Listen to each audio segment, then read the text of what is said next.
नमस्कार, जय हिंद। मैं इस वीडियो में आपका स्वागत करता हूं। जैसा कि हम पिछले वीडियो में पढ़ रहे थे इकाई 4 और उसमें क्या पढ़ रहे थे त्रिकोणमिति का परिचय। और इस वीडियो में क्या पढ़ेंगे हम त्रिकोणमिति के कुछ अन्य प्रयोग। तो अब हम जानेंगे कि इसका प्रयोग कहाँ-कहाँ पे किया जा सकता है। जैसे कि हम बताएं कि इसका प्रयोग जिस चीज की ऊंचाई या दूरी नहीं नापी जा सकती है उस चीजों की दूरी और ऊंचाइयों को माप सकते हैं हम कैसे, इसकी सहायता से, त्रिकोणमिति की सहायता से उन सभी दूरी और ऊंचाइयों को हम माप सकते हैं। जैसे किसकी किसकी दूरी, जैसे कि मीनार की ऊंचाई हमें निकालनी है, उसकी ऊंचाई हम निकाल सकते हैं। पर्वत की ऊंचाई हमको निकालनी है, ऐसे तो हम नापने तो जाएंगे कि नहीं पर्वत इतना मीटर है या 400 मीटर है, 500 मीटर है, उसको फीता लेके तो नापने जाएंगे नहीं कि ऐसे से रख के नापेंगे, फुट रख के नापेंगे, 1 फुट 2 फुट 3 फुट, ऐसे तो नाप नहीं सकते। तो उसको क्या करते हैं हम गणना करते हैं, किसकी सहायता से, त्रिकोणमिति की सहायता से। तो चलिए फिर सबसे पहले देखिए इसमें जानेंगे कि क्या क्या हम ज्ञात करते हैं इसकी सहायता से, त्रिकोणमिति की सहायता से क्या ज्ञात करते हैं। पहले नंबर तो दूरी। जैसे हमें हमारे पास एक नदी है, क्या है, नदी। अब भाई एक आदमी इस तरफ है, एक आदमी है, ठीक, एक आदमी है और पानी बह रहा है।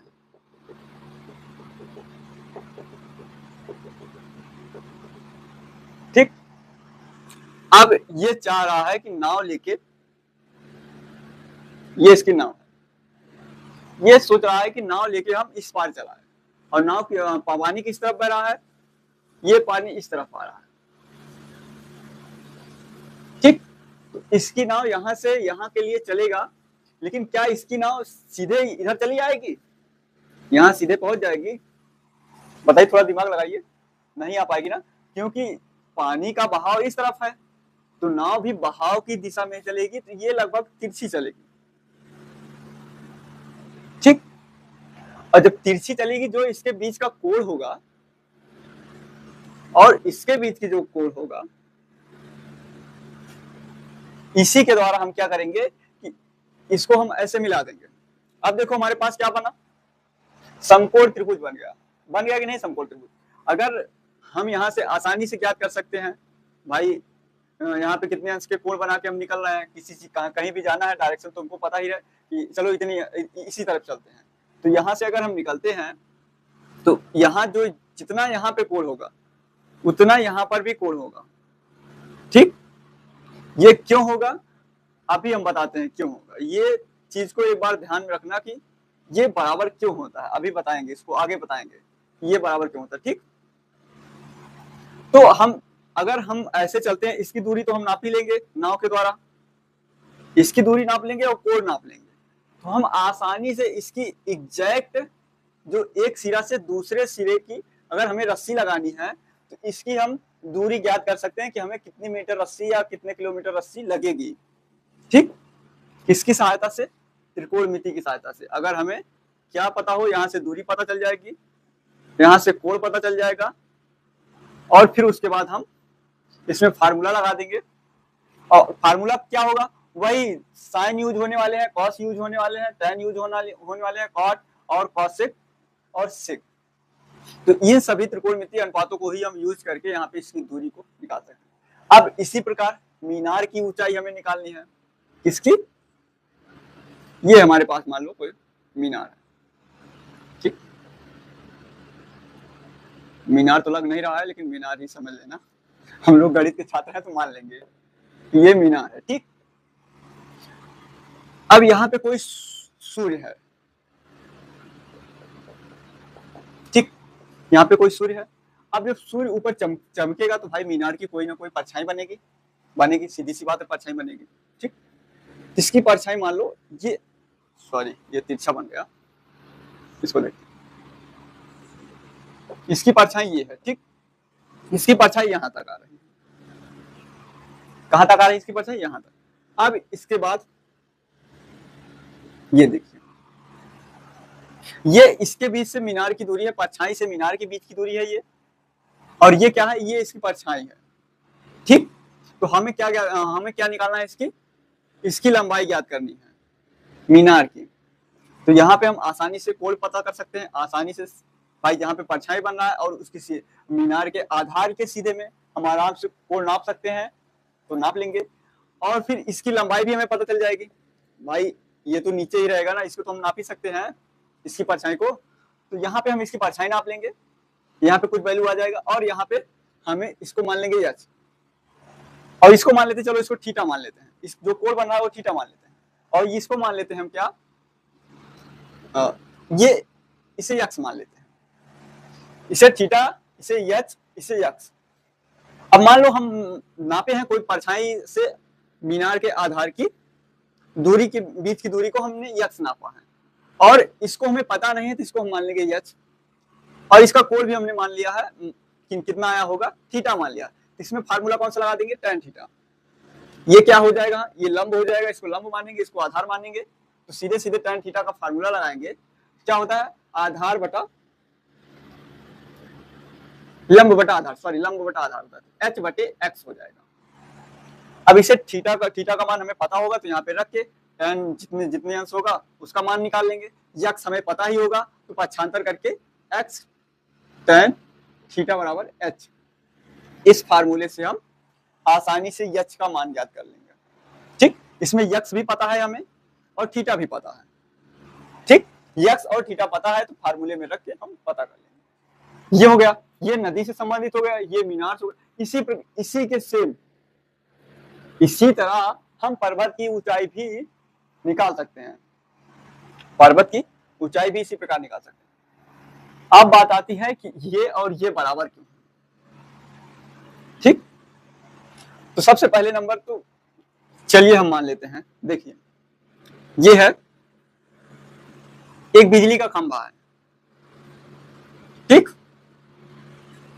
और ये हमारा जमीन है, ठीक, और एक व्यक्ति यहां पे हमारा खड़ा है जो कि ऊपर की तरफ देख रहा है, कहां, ऊपर की तरफ देख रहा है। जब ये हमारा ये आदमी ऊपर की तरफ ऐसे देख रहा है, ठीक, देख रहा है, चल जब ये आदमी ऊपर देखेगा तो क्या होगा, इसको मूड़ी उठा के देखना पड़ेगा ना, तो इस कोण को क्या बोलेंगे हम, उन्नयन कोण। जब कोई व्यक्ति उसके आधार से उसकी चोटी देखेगा तो उसको कहेंगे उन्नयन कोण। जो उस व्यक्ति और उस चोटी के बीच का जो कोण बनेगा वो उस कोण को हम क्या बोलेंगे, उन्नयन। ठीक, ये उन्नयन कोण हो गया। अब इसी का उल्टा देखो, जैसे यहाँ पे ये व्यक्ति यहाँ पे ना होके यहाँ पे होता, कहाँ पे होता है, यहाँ पे, ठीक, ये व्यक्ति यहाँ पे होता, अब यहां से इस चोटी से क्या करता, नीचे की तरफ देखता। जब ये नीचे की देखेगा तो इसके आधार, इससे क्या कहते हैं, ये जो आधार है इसके समांतर हम एक रेखा मान लेंगे, या इसकी आंख के सीधे में मान लेंगे कि मतलब ये कोई हवा में ही कोई रेखा है। तो इसके और इसके बीच का क्या जो कोण बनेगा उसको क्या बोलेंगे हम, अवनमन कोण। क्या बोलेंगे, अवनमन कोण, अवनमन कोण। क्यों अवनमन, अवनमन से ही आपको लग रहा है कि वो नीचे की ओर, मतलब डाउन हो रहा है, वो नीचे की ओर देख रहा है। जब ये व्यक्ति नीचे की ओर देखेगा और उसके आंख के समांतर उन दोनों के बीच के कोण को क्या बोलेंगे, अवनमन कोण और उन्नयन कोण। यही इसका लॉजिक है, इसी के कारण है। यहाँ तो हम इस तरह अगर इसी को ऐसे देखें तो क्या नदी के जैसा दिख रहा है, बिल्कुल दिख रहा है। इसका एक यही सबसे बड़ी बात है, इसको बॉक्स में लिख दे रहे हैं, अवनमन कोण बराबर उन्नयन कोण।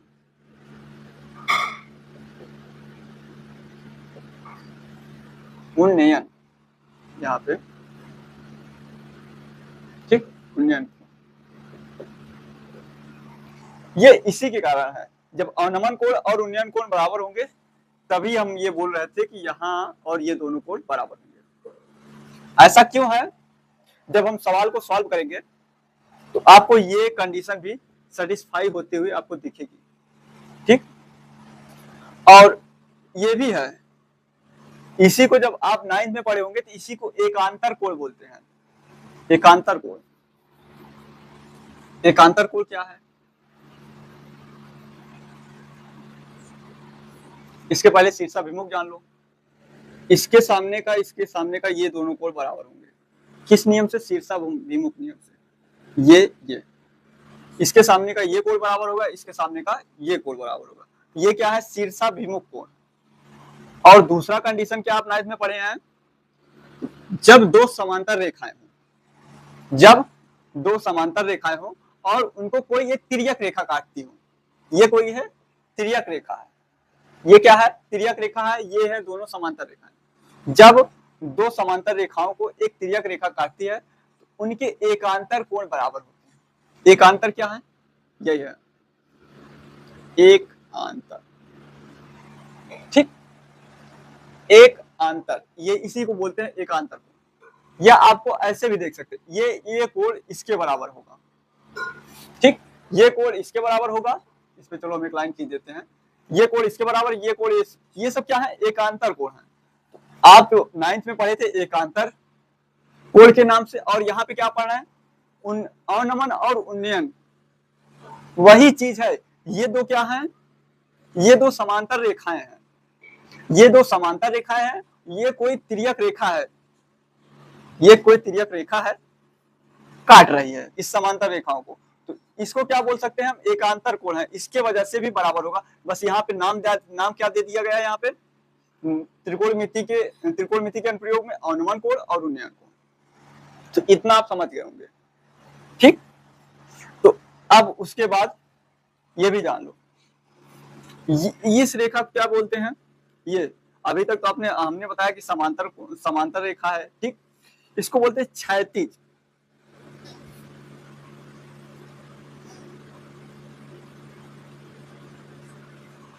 ये क्या है?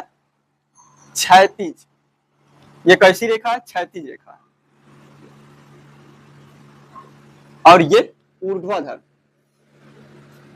ऊर्ध्वाधर रेखा। जो 9th में पढ़े हैं बस वही सारी चीजें हैं। बस अंतर क्या है? यहाँ पे थोड़ा थोड़ा नाम चेंज कर दिया गया है, बाकी और कुछ नहीं किया गया है। ठीक, तो इसमें ज्यादा परेशान होने की बात नहीं है। तो अगर चाहो तो अवनमन और उन्नयन को हम डिफाइंड कर देते हैं कि अवनमन क्या है और उन्नयन क्या है। आप चित्र द्वारा समझ लिए। चित्र से अगर कहीं भी समस्या हो तो कमेंट में बता देना। अब इसकी हम जो बुक में परिभाषा दी गई है, बुक में जो डिफाइंड किया गया है, उसको भी हम अच्छे से समझा देते हैं।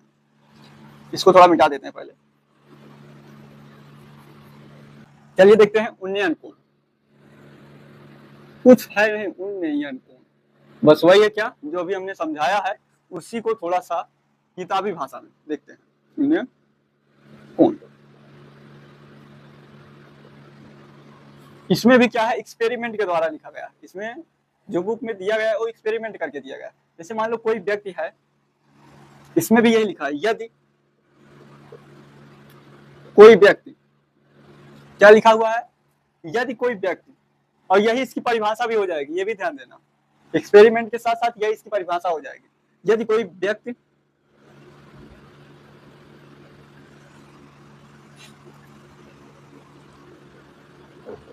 किसी वस्तु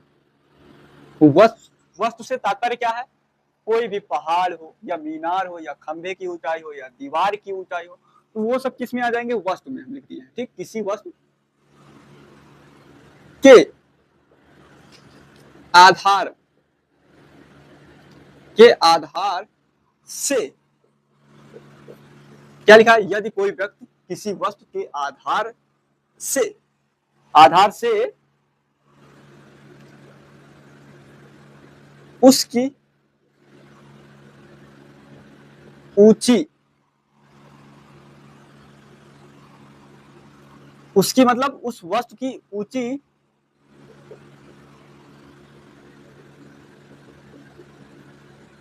बिंदु को देखता है, तो देखता है। तो ऊंची बिंदु मतलब, जैसे मान लो, अब इसको लिखा ही देते हैं, उसके बाद फिर इसको भी समझाते हैं। समझा चुके हैं, लेकिन हम सोच रहे हैं कि इसको आपको ऐसे बता दें कि आप कभी भूले ना।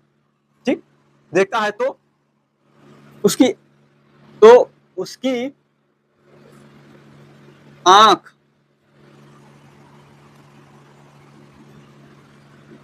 के दृष्टि रेखा, उसकी आंख के दृष्टि रेखा या उसकी दृष्टि रेखा लिखिए, उसकी दृष्टि रेखा और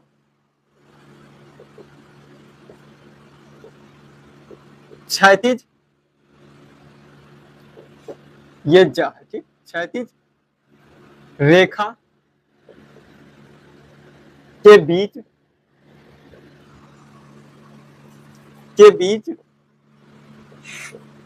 बना कोण उन्नयन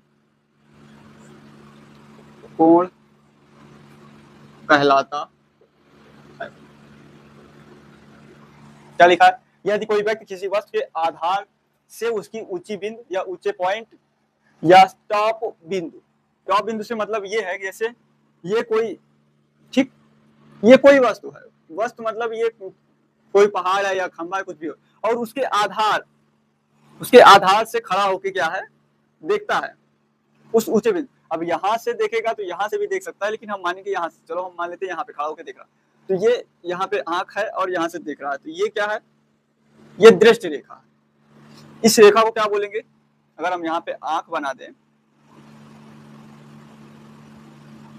ये आंख है, ठीक, यहां से देख रहा है, ये इसको बोलेंगे हम दृष्टि रेखा, और इसको क्या बोलेंगे? क्षैतिज रेखा। यही चीज लिखा है, दृष्टि रेखा और क्षैतिज रेखा के बीच बना कोण क्या होगा? उन्नयन कोण। बना कोण क्या होगा? उन्नयन कोण। इतना समझ में आया? अब इसी को उल्टा कर देंगे, तो क्या हो जाएगा? अवनमन कोण हो जाएगा। उसको भी देख लेते हैं।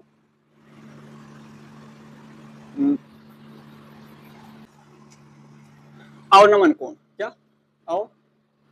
अवनमन कोण, इसमें भी पूरा लिखना है क्या? यदि कोई व्यक्ति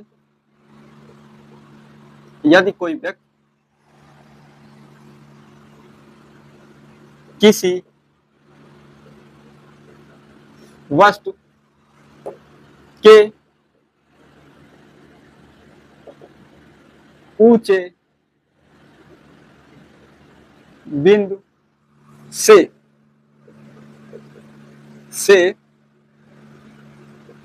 नीचे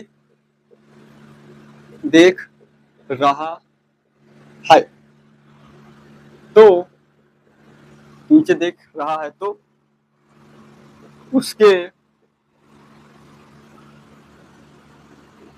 दृष्टि रेखा और क्षैतिज रेखा के बीच के कोण को अवनमन कोण कहते हैं। ये कोई ऊंचा बिंदु है, यहां से कोई देख रहा है आधार को, ठीक, और ये हमारा यहाँ पे क्षैतिज रेखा है, और इसके समांतर इसको भी हम एक क्षैतिज रेखा बोल सकते हैं, ठीक। तो इसके और इसके बीच के कोण को क्या बोलेंगे? यहाँ पे कोई क्षैतिज रेखा तो बनानी पड़ेगी ना, इसके समांतर हम एक क्षैतिज रेखा खींच लेंगे, और फिर उसके और दृश्य रेखा के बीच के कोण को क्या बोलेंगे? अवनमन कोण बोलेंगे, अवनमन कोण। और इस कोण को क्या बोलेंगे? उन्नयन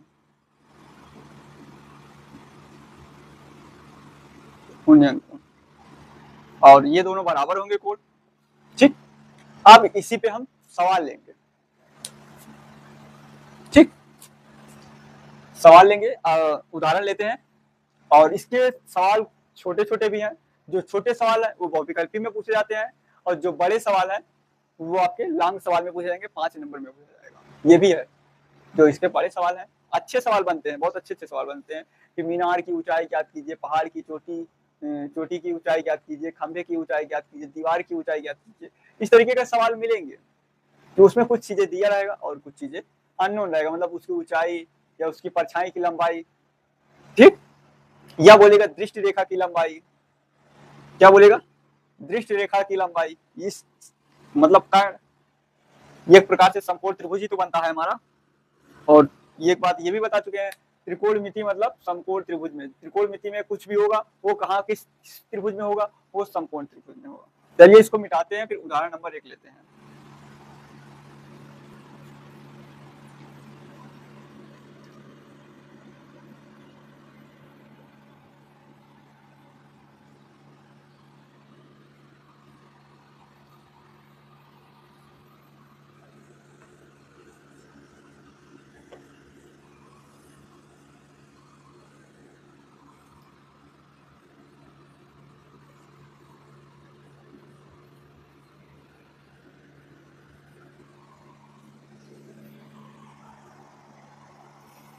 चलिए उदाहरण नंबर 1 लेते हैं।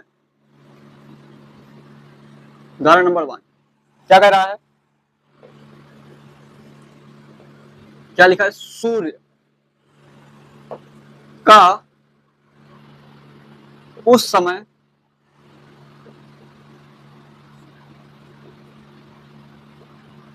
उन्नयन कोण क्या होगा, क्या होगा, होगा जब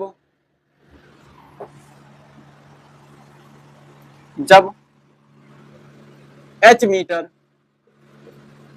ऊंचे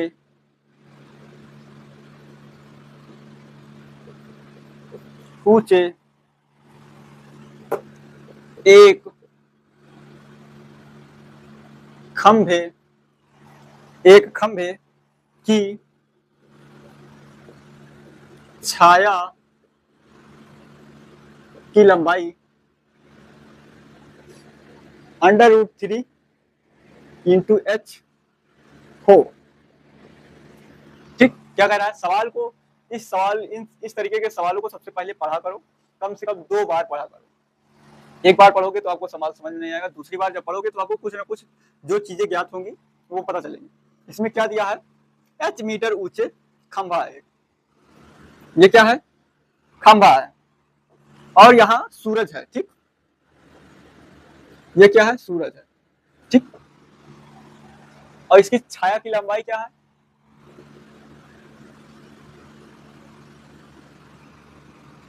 ठीक, ये परछाई यहां तक आ रही है, और इसकी ऊंचाई h है, इसकी ऊंचाई h है, इस छाया की लंबाई 3√3h है, ठीक, और यहाँ पे कितने अंश का कोण बनेगा, 90 अंश। तो इसमें कह रहा है कि उन्नयन, ठीक, ये हमारा, तो यहां से जब इसको क्या बोलते हैं, अवनमन कोण, इसको बोलते हैं अवनमन, और इसको बोलते हैं उन्नयन, ठीक। तो पूछ रहा है ये उन्नयन कोण क्या होगा, इसको मान लेते हैं थीटा। अब हम कोई भी फार्मूला लगा देते हैं, कौन सा फार्मूला लगा देते हैं, चलो, छाया की लंबाई, सॉरी एक मिस्टेक हो गया, छाया की लंबाई है ये, इसकी लंबाई छाया की लंबाई है, ना कि दृष्टि रेखा, इसको क्या बोलते हैं, दृष्टि रेखा, ये छाया है, क्या है, ये छाया की लंबाई ये है, ये इसके खंभे से और परछाई तक ये छाया की लंबाई है, ये कितना है, 3h है, √3h, h बाहर है, ठीक, इंटू में, इसमें हम tan थीटा का फार्मूला लगा देते हैं, क्या लगा देते हैं, tan थीटा, इसको मान लो A B C, tan theta बराबर क्या हो जाएगा हमारे पास, AB बटे AC, ठीक, tan थीटा बराबर फार्मूला क्या लगा देंगे हम, हमें पता है ये और ये पता है, इसमें कौन सा फार्मूला लगेगा, tan थीटा का लगेगा, आधार और लंब में संबंध के लिए कौन सा फार्मूला लगाते हैं, tan थीटा लगाए या cot थीटा लगाए, ठीक, तो AB बटे AC, और AB का मान कितना है, h, और AC का मान कितना है √3h। तो h से h कैंसिल हो जाएगा और हमें थीटा क्या माने हैं, उन्नयन कोण। तो निकालेंगे tan थीटा बराबर 1/√3। तो थीटा बराबर tan इनवर्स, या ऐसे भी लिख सकते हैं tan में 1/√3 किसका मान होता है, 30 का, tan 30। तो देखो tan थीटा बराबर tan 30, तुलना कर लेंगे तो थीटा बराबर कितना आ जाएगा, 30 अंश। और यही क्या है, थीटा को हम क्या माने हैं, उन्नयन कोण। इसी को हम क्या माने हैं, यहाँ पे लिख लेते हैं, माना थीटा बराबर उन्नयन कोण, माना थीटा बराबर उन्नयन कोण। तो उन्नयन कोण कितना निकला हमारा, 30 अंश। इस सवाल में कोई परेशानी, वैसे तो कोई परेशानी हमको तो नहीं होनी चाहिए क्योंकि आसान है, कुछ नहीं करना है। हमें दिया गया छाया की लंबाई कितना है, छाया की लंबाई कितनी है, √3 इंटू एच।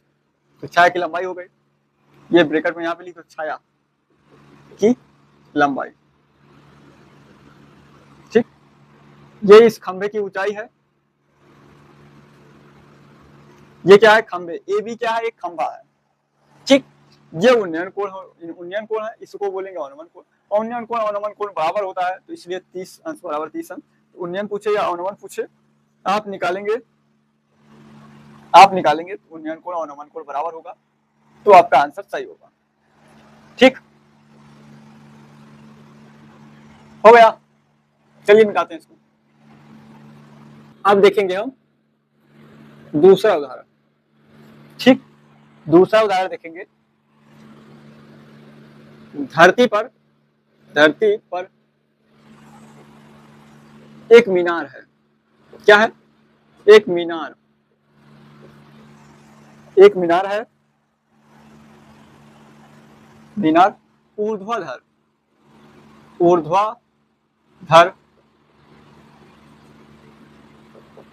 खड़ी है। क्या है, धरती पर एक मीनार ऊर्ध्वाधर खड़ी है।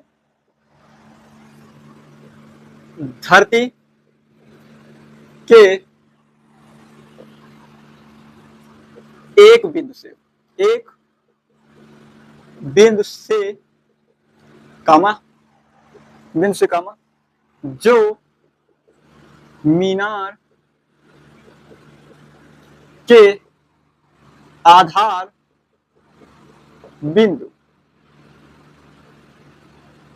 बिंदु से 15 मीटर दूर है। क्या है, 15 मीटर दूर है, 15 मीटर दूर है। तो मीनार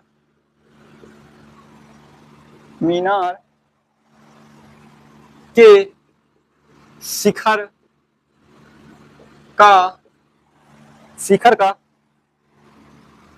उन्नयन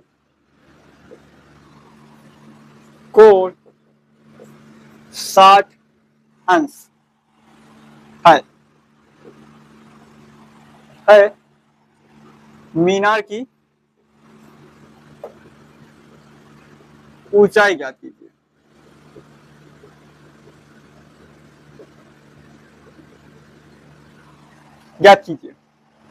मीनार की ऊंचाई ज्ञात कीजिए।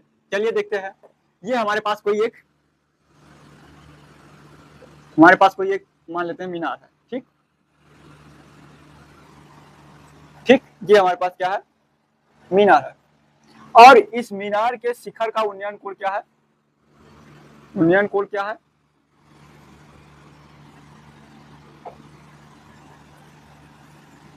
ठीक।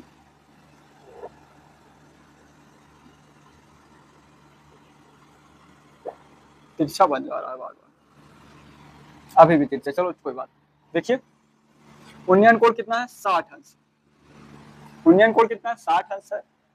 और क्या बोल रहा है, यहाँ देखिए धरती के बिंदु से, ये कोई बिंदु है, बिंदु से जो मीनार के आधार बिंदु से, ये मीनार का आधार बिंदु है, और धरती का ये कोई बिंदु है, बिंदु से 15 मीटर दूर है। इसकी दूरी कितनी है, 15 मीटर। ठीक, 15 मीटर है। इसको चलो मान लेते हैं ए बी सी। ठीक, तो मान लेते हैं माना मीनार की ऊंचाई h है। ठीक, इसकी ऊंचाई क्या मान लिया मैंने, h मान लिया, मीनार की ऊंचाई h मान लिया। तो अब हम फार्मूला लगाएंगे tan थीटा बराबर ए बी बटे ए सी। थीटा का मान कितना है 60, tan थीटा 60 अंश बराबर h बटे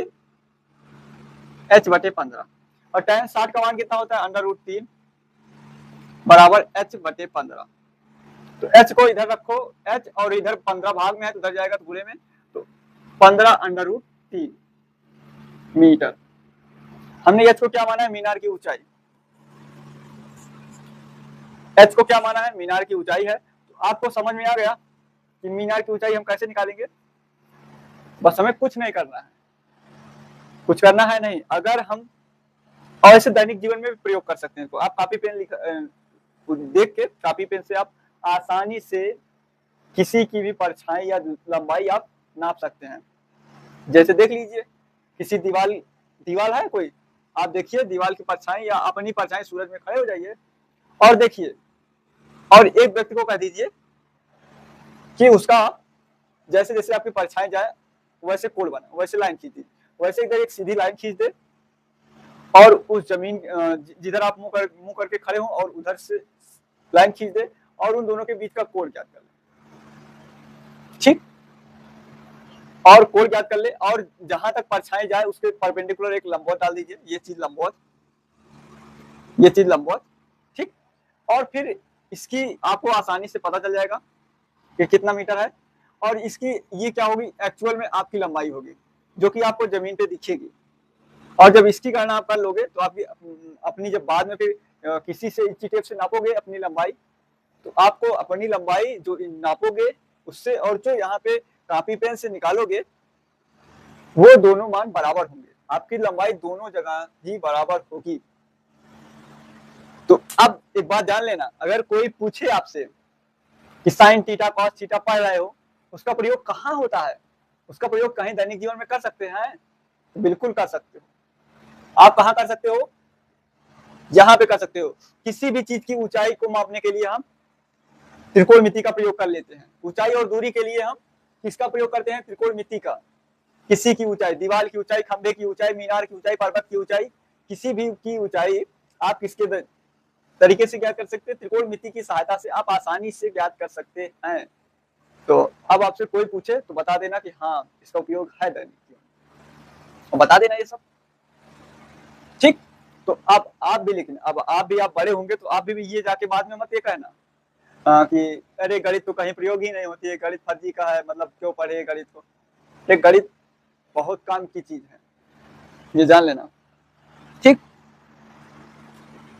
चलिए फिर तीसरा देखते हैं, तीसरा उदाहरण। और अगले भी अभी तो छोटे छोटे सवाल हैं, ये भी बता दे रहा है, अभी तो छोटे छोटे सवाल हैं, लेकिन जो इसके अभ्यास प्रश्न में जो सवाल हैं वो बड़े सवाल हैं। वो सब ये छोटी छोटी चीजों के लिए प्रयोग कर दिया जाएगा, ऐसे ही इसमें और कुछ जोड़ दिया जाएगा, इसमें यहाँ नीचे भी कुछ लंबाई जोड़ देंगे। बताओ भाई, इसकी लंबाई, या इसको ऐसे बांट दिए, इसको ऐसे कर दिए, अब बोले कि चित्र बना देंगे, बताइए यहाँ तक बताइए, एक व्यक्ति यहाँ पे खड़ा है, एक व्यक्ति यहाँ पे है, अब बताइए इसको कैसे हम मापेंगे। तो यहाँ से भी हमको मिलाना पड़ेगा, यहाँ से त्रिभुज बनाएंगे। तो अब यहाँ पे भी देखेंगे, ठीक, यहाँ पे भी उन्नयन कोण कितना होगा, ये दोनों लाइनें समांतर हैं, ये दोनों कोण बराबर होंगे। ठीक, ये दोनों कोण भी बराबर होंगे। अब समझ में आया। ठीक,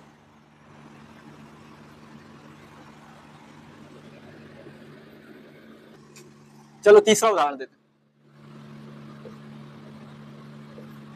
तीसरा उदाहरण क्या है,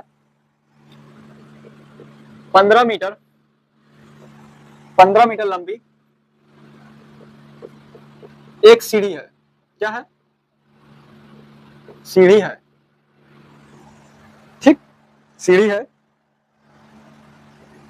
सीढ़ी है, और वह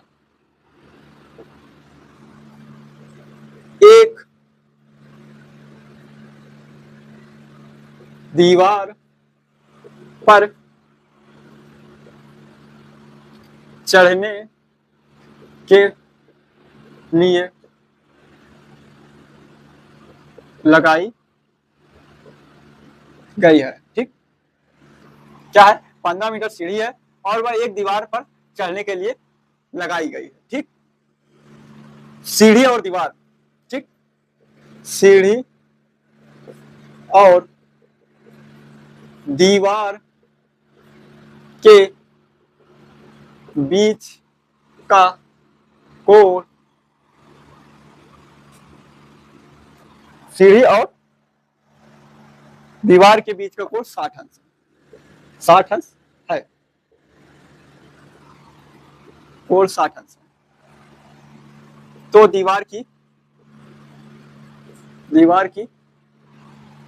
ये दीवार इस तरफ से रहेगा यार, सॉरी, दीवार की ऊंचाई ज्ञात कीजिए,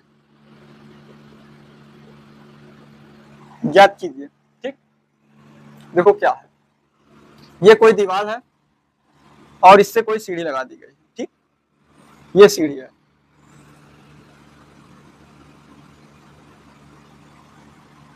ठीक,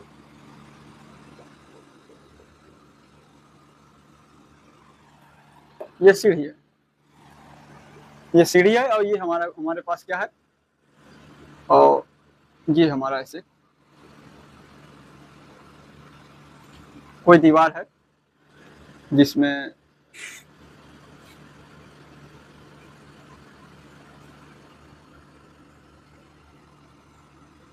ठीक, ये कोई हमारा दीवार है,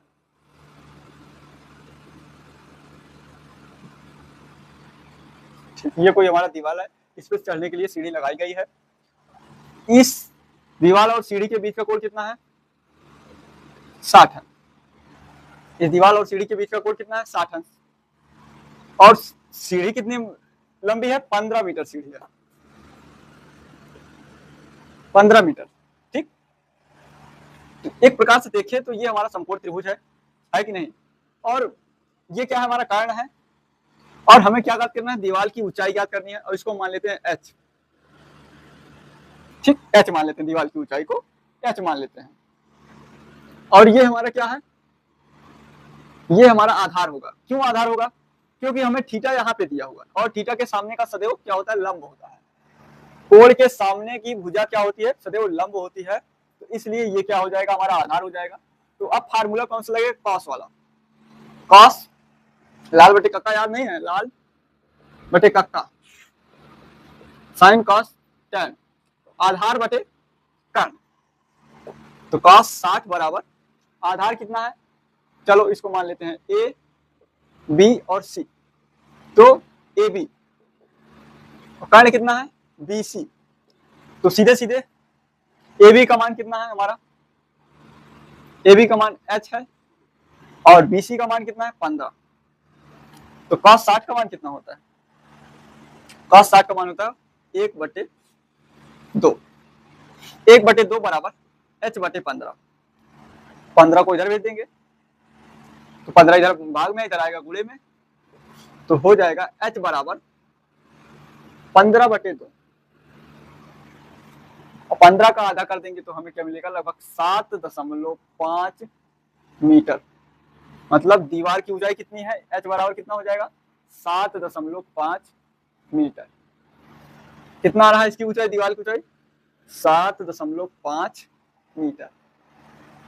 और एक बात और बताएं, ये जो गणित है ये कभी हारना नहीं सिखाती है, ये भी है, गणित कभी हारना नहीं सिखाती, क्योंकि जो भी जिसको भी गणित आती है, देखना अक्सर ये बात को देखना, आप अपने आप पर भी ट्राई कर सकते हैं इसको, आप देखना कि कभी कभी जब आपका सवाल गलत हो जाएगा तो आप उसको बंद नहीं करेंगे, आप उसको सोचेंगे कि लाओ एक बार मिलाएं, देखिए कहाँ पे गड़बड़ी, कहीं बुरा भाग में गड़बड़ी तो नहीं किए हैं, आप दोबारा उसको देखे, उस पर फिर से आए, तो उसको चेक किया कि कहीं गलती तो हम नहीं कर रहे हैं।